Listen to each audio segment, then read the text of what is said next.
بسم الله الرحمن الرحيم. إن الذين اتخذوا العجل سينالهم غضب من ربهم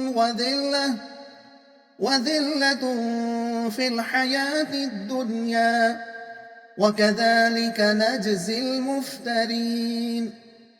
والذين عملوا السيئات ثم تابوا من بعدها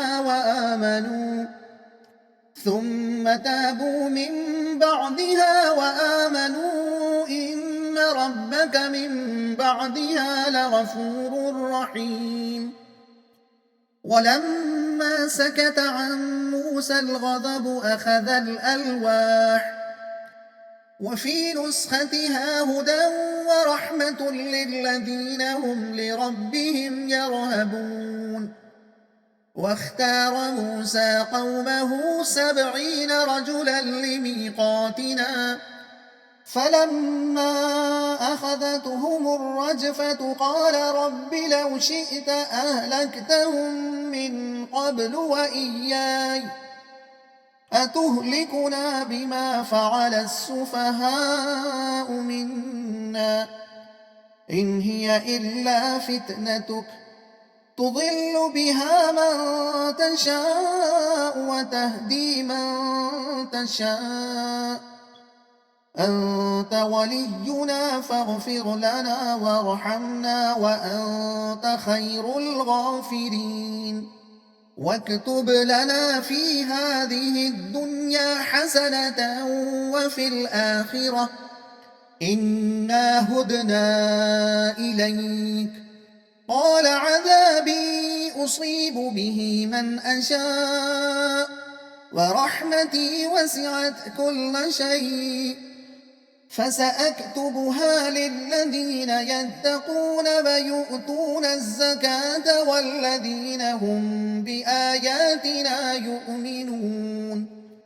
الذين يتبعون الرسول النبي الأمي الذي يجدونه مكتوبا عندهم في التوراة والإنجيل يأمرهم بالمعروف وينهاهم عن المنكر ويحل لهم الطيبات ويحرم عليهم الخبائث ويضع عنهم إصرهم والأغلال التي كانت عليهم. فالذين آمنوا به وعزروه ونصروه واتبعوا النور الذي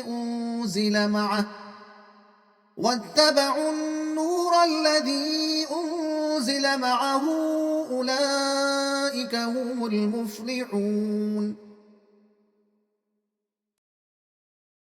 مضمون: اللہ کا غضب صرف اس وقت نمودار ہوتا ہے جب بندوں کا غرور حد سے بڑھ جاتا ہے۔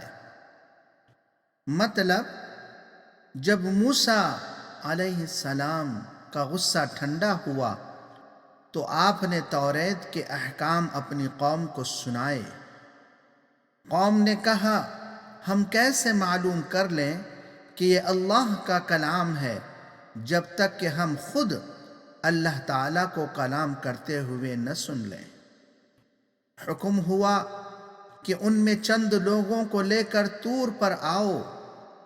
موسیٰ علیہ السلام سے کلام کرتے ہوئے سن کر ان لوگوں نے کہا کہ جب تک ہم اللہ تعالیٰ کو نہ دیکھ لیں یقین نہیں کریں گے۔ تب ایک سخت آواز نے ان لوگوں کو پکڑ لیا، وہ سب مر گئے۔ موسیٰ علیہ السلام نے معافی کی درخواست کی اور عرض کیا، اے میرے خدا تو ان پر رحم فرما، ہم کو دین اور دنیا کی بھلائی نصیب فرما، ہم تیری طرف رجوع کرتے ہیں۔ اللہ تعالیٰ نے فرمایا، میری رحمت تو ساری کائنات پر کار فرما ہے۔ میرا غضب صرف اس وقت نمودار ہوتا ہے جب بندوں کا غرور حد سے تجاوز کر جاتا ہے، میری رحمت صرف ان لوگوں کا حصہ ہے جو میری نافرمانی سے پرہیز کریں گے اور زکوٰۃ دیں گے اور نبی امی کی پیروی اختیار کریں گے، جن کا ذکر توریت اور انجیل میں بھی ہے، اور وہ ایسے ہیں جو نیکی کا حکم کرتے ہیں، بدی سے روکتے ہیں، اور پاک چیزوں کو حلال، ناپاک چیزوں کو حرام سمجھتے ہیں۔